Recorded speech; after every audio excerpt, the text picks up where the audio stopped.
All right. Good morning, everyone, and thanks for joining us for week 5 of the diabetes webinar series. Today, our topic is everyday tips for staying healthy. Again, this is week 5 of 6. I am Lindsay Moran, the registered dietitian here at Connect Care 3, and joining me today we have Phil Thompson. I'll let him introduce himself. Yep, I'm Phil Thompson. I'm a certified health coach here at Connect Care 3. Awesome. So just a brief recap from last week, which was week 4, we talked about medications and complications of diabetes with your nurse navigators, Jennifer Kalis and Donna Penny. Just to review, number 1, there are numerous types of medications available to manage diabetes.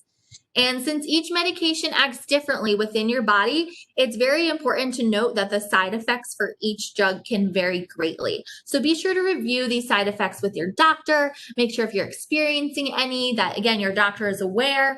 And again, that communication with your doctor is just so important. So be aware of those side effects that might occur with your medications. Next, the characteristics of insulin include the peak, onset, and duration. So be sure to review that material so that you're aware of that. Finally, it's important to note that if left uncontrolled or poorly managed, diabetes can affect your blood vessels and your nerves, which can cause retinopathy, nephropathy, and or neuropathy, along with numerous other complications. So again, so important to manage that diabetes, which you're taking a step in now by, attending this webinar. Again, here's just a little brief overview of everything we've covered so far, what we're covering today, which is week 5, and what we'll be covering next week. Again, everyday tips for staying healthy.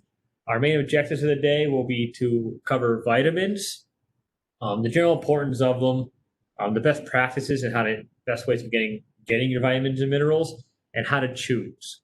We're also going to talk about the importance of foot health, oral health, and lastly, we're going to talk about the importance of physical activity and exercise when you do have type 2 diabetes. All right, so we'll start off with vitamins. And vitamins come from our foods that we eat every day and also can come from supplements. So what's kind of the difference? Where should we be getting these vitamins and minerals from?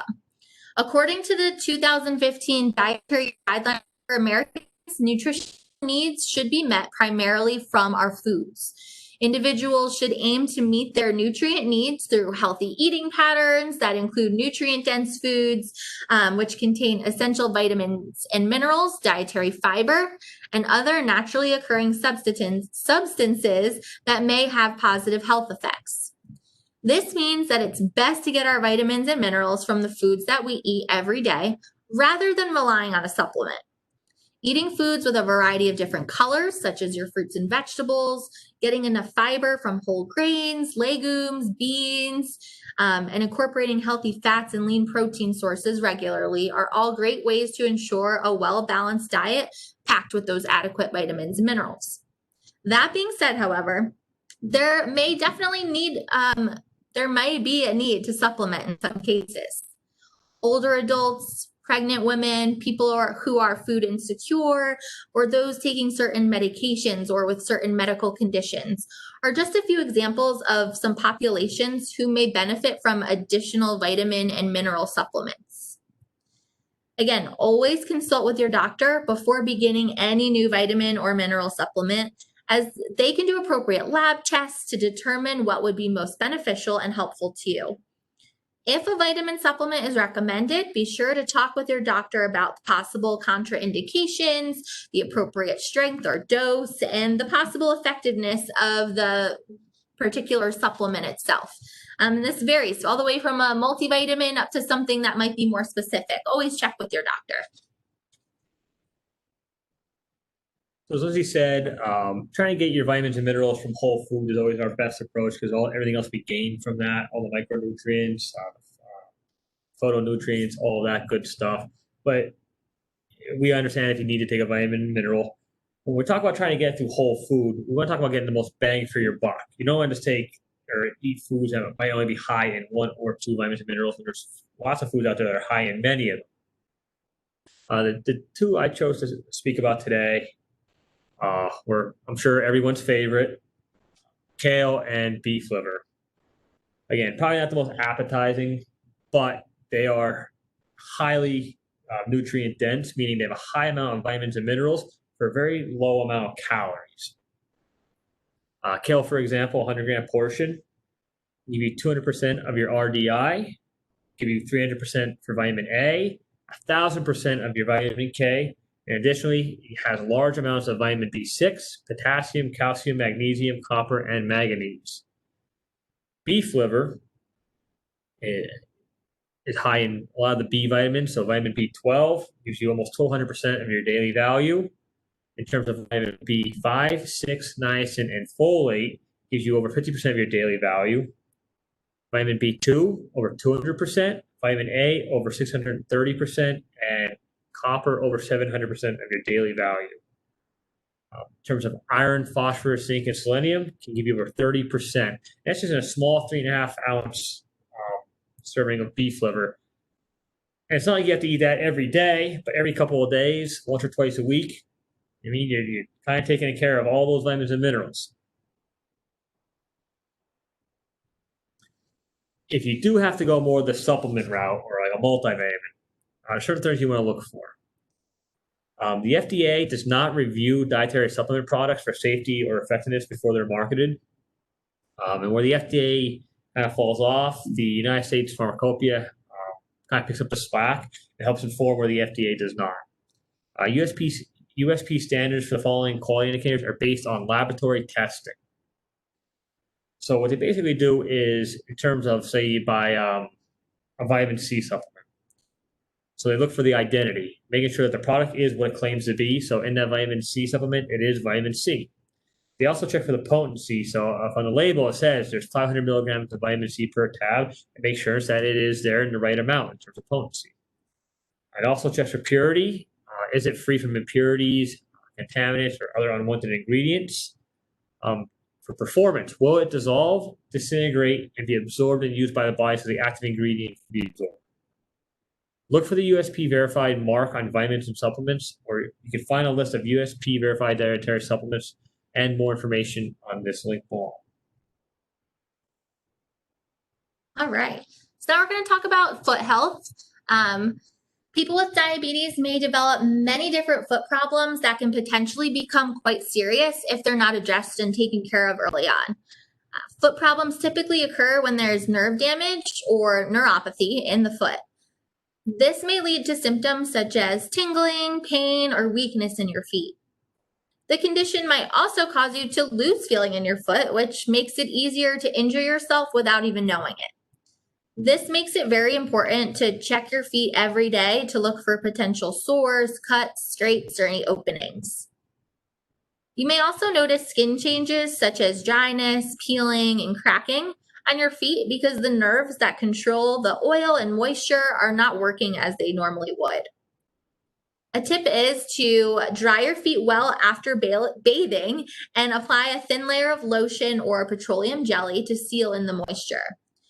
Be sure, though, not to put creams in between your toes, as this can lead to a buildup of bacteria and lead to infection. Next, due to high pressure areas under the foot, calluses might occur more often in diabetic patients. If your calluses are not trimmed or not taken care of, they can get very thick, they can break down, and even turn into ulcers or open sores. So be sure to see a podiatrist regularly or another healthcare provider to care for and treat for these calluses, and never try to cut them yourself, as this again can lead to a harmful infection.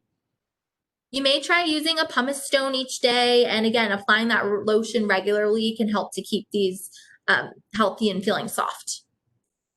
Next up come ulcers. These sores most commonly occur on the ball of your feet or on the bottom of your big toes. You might also find them on the sides of your feet. However, this is most likely due to poor fitting shoes. If you have an ulcer, even if it's not painful, it is very important to have it checked by your healthcare provider.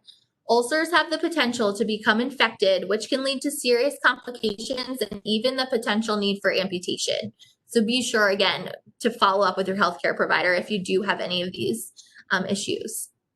Finally, it's important to note that diabetes may cause you to have poor circulation or blood flow in your feet. Due to the narrowing and hardening of your blood vessels that occurs with diabetes, that circulation can definitely be poor. This can make it more difficult for your feet to fight infection and to heal from any of those sores or ulcers that are there. Remember that exercise can be a beneficial way to improve that circulation. It stimulates your blood flow in the legs and in your feet, but be sure to wear good fitting, comfortable shoes. Make sure they're not worn down and have the potential for, causing any injury to you or letting any debris come into your shoe to give you a cut. And remember, do not walk too much or exercise, put excess pressure on those feet if you do have any of those open sores or wounds on your feet.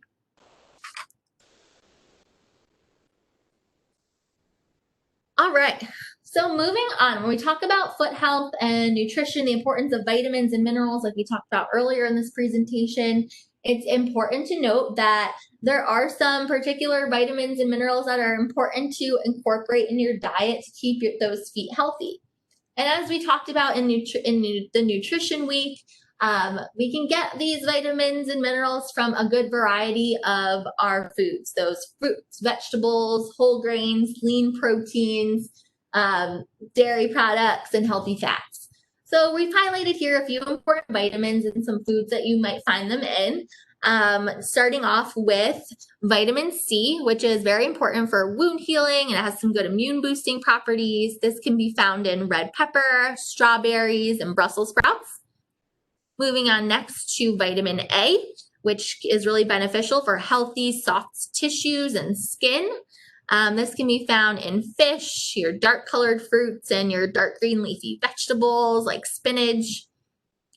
Next up comes vitamin B6, which is important for oxygenation via red blood cell formation. So what does that mean exactly?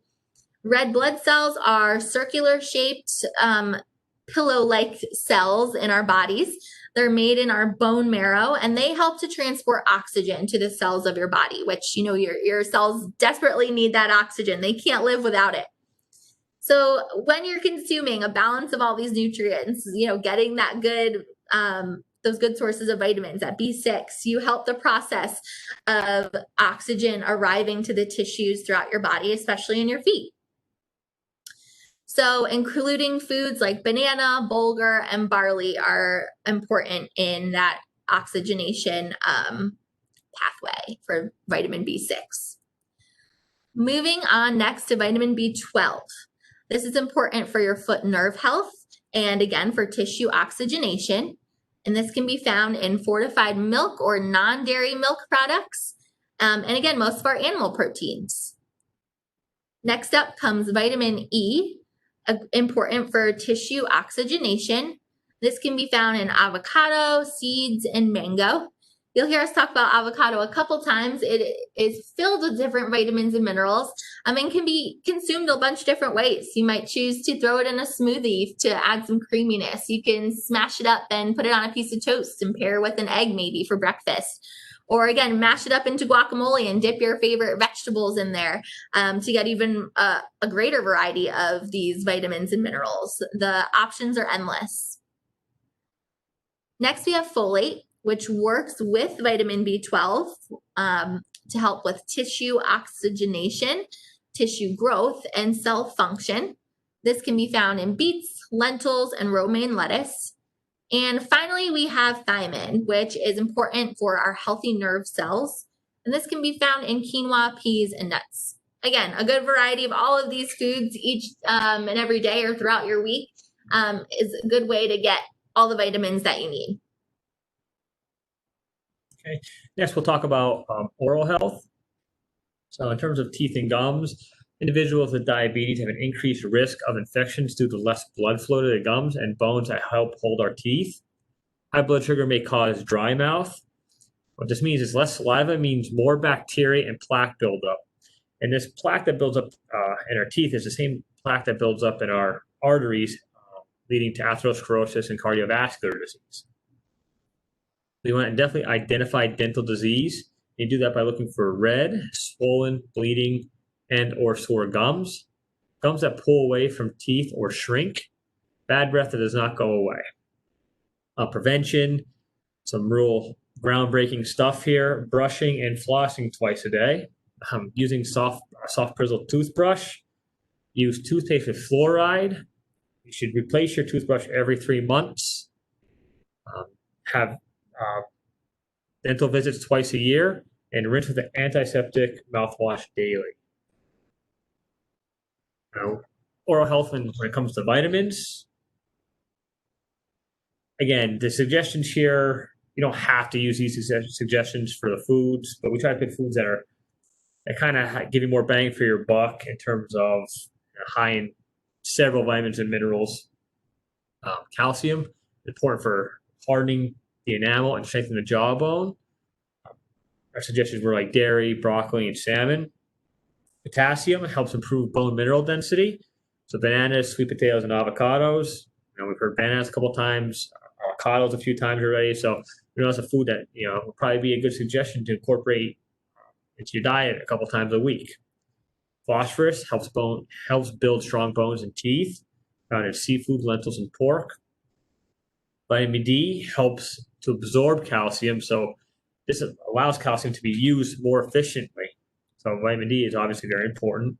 But we get that from sunlight, fatty fish, and fortified cereals, concentrating more on the first two if we can, and a little bit less on the fortified cereals. Vitamin K, it helps block substances that break down bone, so kale, spinach, and broccoli. Vitamin C strengthens your gums and soft tissue, protects against gingivitis, and can prevent your teeth from loosening. Citrus fruits, potatoes, and leafy greens are all high in vitamin C. And as Lindsay said earlier about red bell peppers, I've also recently read kiwis have twice as much vitamin C compared to oranges. Vitamin A helps keep mucous membranes healthy, prevents dry mouth, and helps your mouth heal quickly. Found in fish, leafy greens, and orange-colored fruits and veggies. Now, switching gears, and this might be the bias in me, kind of like all my experiences dealt mainly with exercise and all my schooling, and exercise physiology. But I believe exercise is probably, I feel it's the most important tool in managing blood sugar, and it's definitely the most underutilized. And lots of good research out there on the effects of exercise and activity on diabetes. I don't want to bore you with all of that, so I found one that I felt could really apply well. And in the systematic review, they took 12 randomized crossover trials that had a total of 135 participants. They had them exercise within 3 hours after a meal, preferably after their largest meal. 10 of those trials concentrated on aerobic exercise, and those who exercised within 3 hours after their largest meal had a decreased blood glucose level of anywhere from 3.4% to 26.6%, and had a decrease in 24-hour prevalence of hyperglycemia by 11.9% to 65%. And yes, those are definitely some large ranges there, but the studies didn't account for specific amounts of time. It was up to the individual. So the individuals that did a more intense aerobic exercise or longer aerobic exercise tend to have larger decreases, which is to be expected. Two of the studies focused on resistance training. They showed decreased blood glucose levels by 30% and a decrease in 24-hour prevalence of hyperglycemia by 35%. Again, the importance was doing this in a post-meal exercise. This decreases blood glucose levels below 8.6 millimoles per liter for up to 24 hours. This corresponds to an A1C level of 7%. Chronic decreases to this extent are associated with a reduced risk of cardiovascular death, non-fatal myocardial infection, and non-fatal stroke. The ADA get their exercise recommendations from the American College of Sports Medicine, and these are just fairly basic minimum recommendations. So in terms of aerobic activity, minutes per week, they ask for 150 minutes of moderate intensity per week or 60 minutes of vigorous intensity per week. Now, what is moderate and vigorous? It's relative to you. So on a scale of 1 to 10, 1 being not doing anything and 10 being working as hard as you possibly can, moderate levels would be somewhere between feeling a 4 or 6 on a scale of 1 to 10, and vigorous would be more a 7 to 10. Resistance training, they recommend 2 to 3 non-consecutive days. They're hoping for 50 to 80% of your 1 RM, and that's just a way of gauging intensity. So in terms of a 1 to 10 scale, like we talked about before when it came to aerobic training, it's essentially it's feeling like somewhere between a 5 and an 8 scale of 1 to 10. You want to do 1 to 4 sets of 8 to 15 reps per exercise, focusing on major muscle groups. Due to the transient nature, it suggests that only 1 rest day be taken each week between aerobic and resistance exercise. Basically saying you should be exercising probably 6 days a week. Even your rest day should have activity. So your rest day means, okay, it's not an exercise day. There's a difference between exercise and activity. Exercise is a structured, planned event of what you're trying to do. Activity is just kind of just up and moving and doing something. So it could be anywhere from being up, cleaning the house, doing chores, playing pickup basketball, hiking, walking, anything like that. So even on your rest days, you should be doing activity. You should be doing activity on your exercise days scattered throughout your day. It will only help with lowering your blood sugar levels. And the evidence that we talked about on the previous slide suggests that exercise be performed within 3 hours of the largest meal of the day if you're only going to do it once a day. Why resistance training is the key? It's because it uses a lot of glucose. If your main focus of exercise is to decrease your blood sugar levels, resistance training will do that at a more efficient way because it is typically of a higher intensity. I mean, I've read studies where after 1 set of a hard resistance training exercise, after 1 set, that the blood glucose levels in that muscle tissue can be down by almost 80%. That's important because the less glucose that's in that muscle tissue, the more we're able to take it in from the blood. Okay, we'll talk about that a little bit more in a minute. But it also increases your glucose sensitivity. Repeated muscular contractions provides a means for glucose to exit the blood and enter the muscle without the need of insulin. Okay, so what that means is, as we talked about earlier in the series, that typically you need insulin to take the glucose from the blood and put it in the cell. Exercise makes it so you don't so much need the insulin because you have an increase in the sensitivity of the GLUT4 receptor, meaning your muscle cells can take in that glucose without the need of insulin. That is huge news for anyone out there that has to take in extra insulin, right? Because it should mean that you shouldn't have to do that nearly as often if you were more active. Okay. It also increases your ability to store glucose over time. Now, we store most of our glucose in our body in our muscle tissue. That means that the more muscle tissue we have, the more glucose we can store. Why that's important is the more glucose we store in the muscle tissue means it's less likely to be floating around in the blood, especially if we're using it. By depleting the muscle tissue of glucose, it kind of works like a sponge. A dry sponge will take up more water than a wet sponge, right? Muscle works the same way. If your muscles are fully saturated with glucose, the glucose sits in the blood longer because it's got nowhere to go. It can't go into the muscle tissue if it's already full, so it floats around longer, causing the body to produce more insulin, and eventually forcing that glucose into the fat cells. To where if you're doing lots of exercise or activity, you're using the glucose from the muscle tissue, allowing it to be taken up from the blood. Just some basic physical activity tips. Building a routine, developing SMART goals, which we'll talk about a little bit at the end. Generally, maybe starting off for just 30, 45 minutes per day. And that can be broken up into 3 10-minute walks. Think about that, maybe a 10-minute walk after breakfast, lunch, and dinner to start. I talk about the importance of doing activity after a meal. Start slow and gradually increase. Any activity is better than none. Always carry identification, so your license or your ID. Always carry a simple carbohydrate in case you become hypoglycemic. Carry water, stay hydrated. As Lindsay spoke about earlier, the importance of foot health. Wear comfortable shoes and be aware of wear and tear. Make sure you're wearing clean cotton socks. recruit an accountability partner. So if you have someone that has similar goals to you, plan to exercise together, schedule it together, that you walk every day at this time or you meet at the gym at this time. It can be a great way of increasing your ability to do so. It could also be a detriment at times. If you start off great, you guys meet all the time for the 2 weeks, and all of a sudden your partner starts dropping off, that might lead you to drop off a little more. You have to also make yourself accountable as well. Okay, don't always just rely on your partner to be exercising with you. You have to be ready to do it on your own if they're not going to do it. I know here at Connect Care 3, the health coaches and our dietitian, we do a lot of accountability. It's kind of a large thing that we do here. I have several clients that they know on their planned exercise days, they're to text or email me on the days they do it.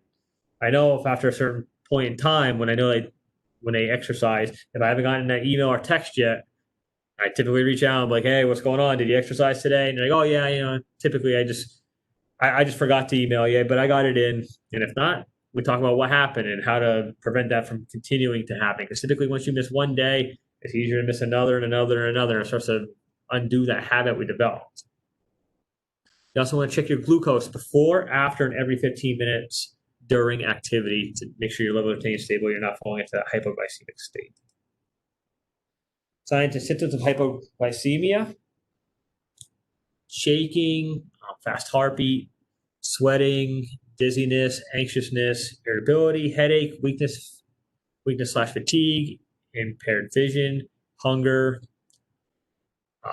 Additionally, palpitations, tremors, confusion, convulsion, and a drop in blood pressure due to hypoglycemic state.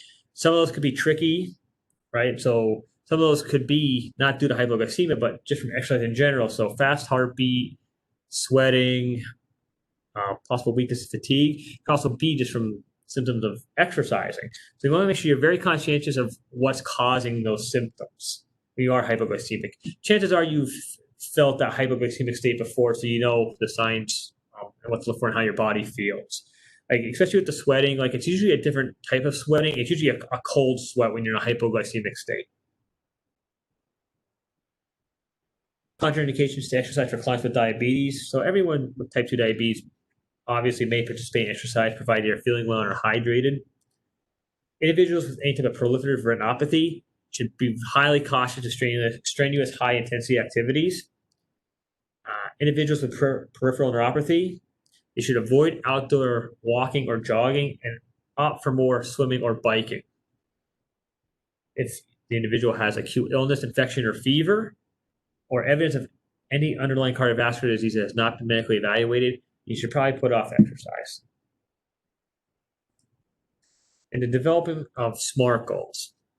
So whether you take something from this presentation, being concentrating on vitamins, foot health, oral health, or starting to exercise, maybe something from one of the previous presentations about making sure you're checking your levels on a consistent basis, or taking your medications, or lowering high glycemic carbohydrate foods.